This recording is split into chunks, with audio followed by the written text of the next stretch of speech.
I like it a lot. All right, let's move on. We've got Tailored Knight, 12/5. And if you overcharge a Genesis card, it gets +3/+3. So if you overcharge it, it's going to be a 15/8 for 4. I don't think I like this card at all. Once again, opens up new kind of deck building for maybe for Rift Run. But opportunity cost in the 4-drop slot, if we're playing Genesis and Flamed On, realistically Splitter Robot's going to be the better 4-drop almost every time. I don't think a 15/8 is even that great, even if you do overcharge it. So not really excited about that one. Let's move on. And here's a Flamed On Descendants of the Dragon card. Super crazy. It's another one of our epics. Another non-traditional faction combo, could encourage some new deck building. If any character, so you don't choose the character, if any character you control dies this turn, their power and health, their max power and health, which is worth noting, so if the character's injured, it's still going to distribute their max power and health, is redistributed amongst all your other characters evenly rounded up. That has a lot of potential, I think. If you have a bunch of big guys out and one of them dies, it's kind of a big deal, because you essentially keep the same power and health around.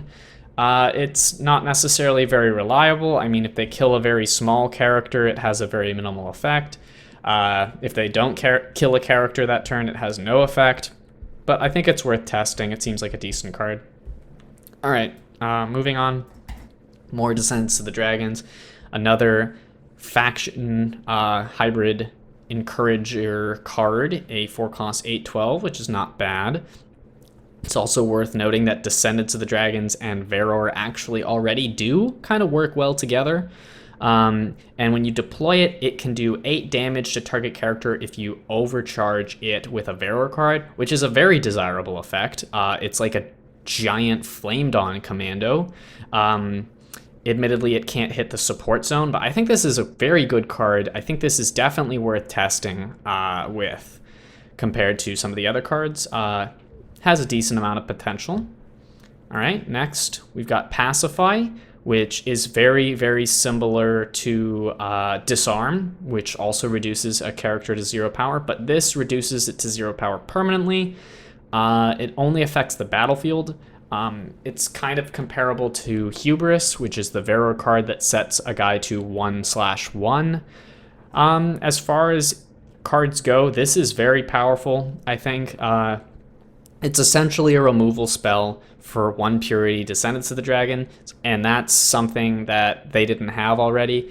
The closest thing they had was Humble, or like I said, Disarm, which both have the potential to neutralize a character either for 1 turn or get rid of all its effects, making it essentially low threat. But this is definitely worth thinking about. Could be playable in a competitive deck, depending.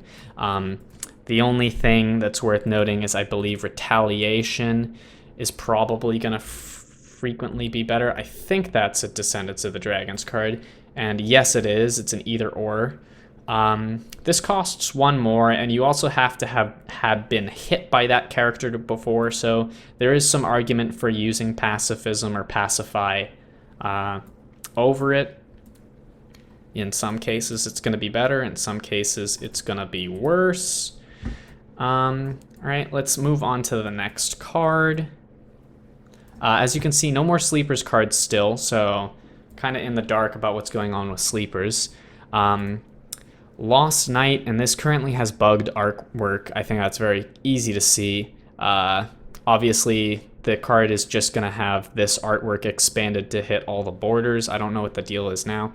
5 cost, 12/12. It is a demon. It's another faction teamwork encouraging card. If you overcharge it with a Flamed On card, it gets charge. It's super, super bad. Like, we've already got a very easy comparison to make to Morningstar Accelerator. I think Morningstar Accelerator is not good enough to be playable and constructed, and I think that this Lost Knight doesn't really have stats that compare, like they're not necessarily any better. 12/12 versus a 1610, not much of a difference. I think it might be okay in Rift Run, but as of now, I don't think it's worth talking about. The card that is worth talking about is Rock Trucker, though. This guy opens the potential for an entirely new kind of deck to build around. He has a 1-cost 4/4, which is already not bad. He is a demon. That's good, especially when you consider it says whenever a demon enters the deployed area under your control, he does 1 damage to the opponent's fortress. And I really like the artwork. It's kind of funny because he's, you know, tossing a rock and it doesn't look like it does much. But let me tell you, if you have a few of these guys out tossing rocks, that's going to hurt a lot. Because we can have 3 in the command zone and 3 in the deck. And if the rest of our cards are all low-cost demons, you can really, really make this card super, super aggressive. We can compare it to the Flame Dawn card, forgetting the name, Torchbearer, I believe it is, who, when he enters the deployed area, does 3 to your opponent's fortress. Yep, 1-cost 4/4 does 3. So if this guy that we just talked about, the Stone Chucker, whatever his name is, if he manages to do more than 3, then he is an upgrade to the Torchbearer. Admittedly, it's a different faction, so very different kind of discussion to be having.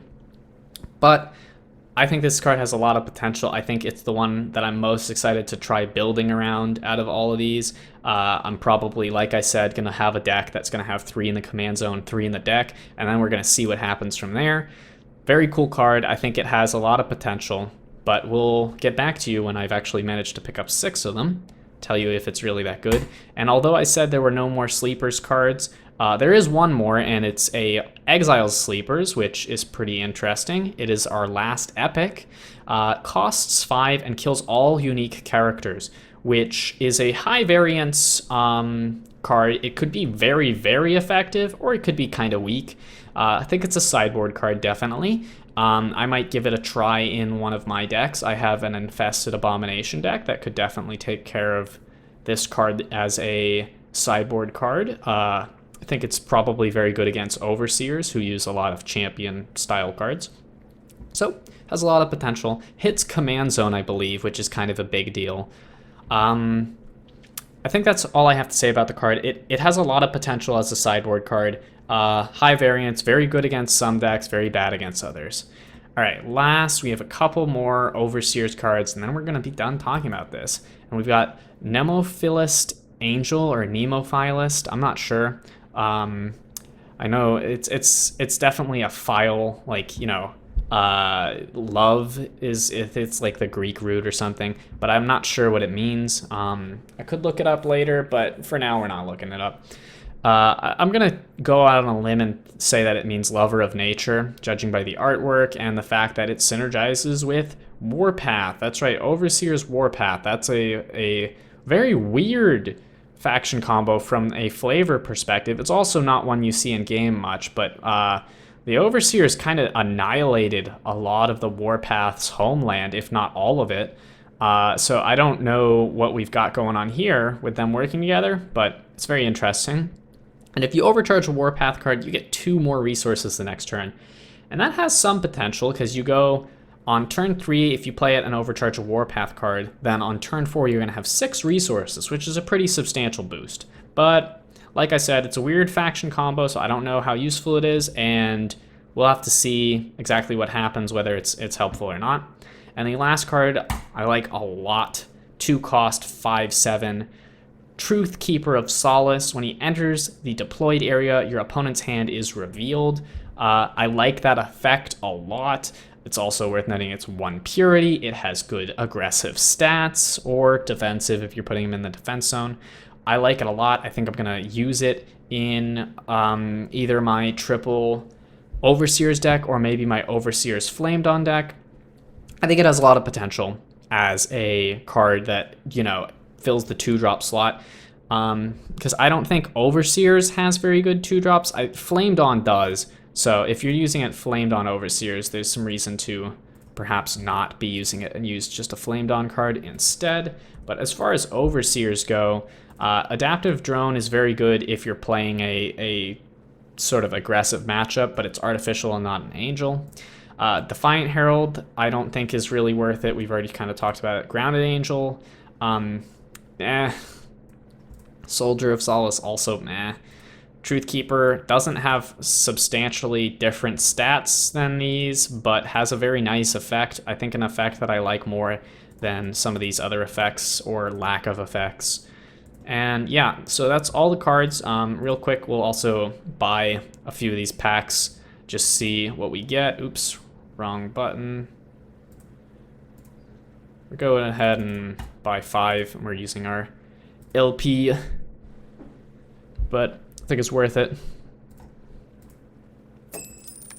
And let's see what we get. We're hoping for the Stone Thrower card so we can build that as a deck. There's a Pacifism. Ultra Unit, that's kind of nice. I have 1, but I'm missing Mega Unit 2, I think. So I don't really have a use for it. Unfortunately, Tailored Knight. Like I said, I don't think it's very good. Ritual of Summoning, very good card that I did not have a lot of. Okay, nice, nice, nice. We definitely need those Splitter Lights for our deck. Our triple Genesis deck. Hopefully we get a few more of those at some point. Okay, and we got a Angel's Bane. It's playable. We'll see what happens though. It's a weird card. And here's our last pack. Oh, so we got a epic or rare from the new cards. Humble, nice. And another Regicide. So we actually have a chance to kind of test with this because we got 2 of them now. Like I said, I don't know if it's very good, but that's all we have for the video today. Hopefully I'm going to be uploading again, testing the new cards when I've collected enough of them, but it's difficult to get them all without either dumping all of my LP into it, which I really don't want to do, or trading and grinding, which takes a while. Hopefully I'll be doing maybe a ranked gameplay soon with a different ranked deck. Until next time, hope you guys liked the video. Peace out.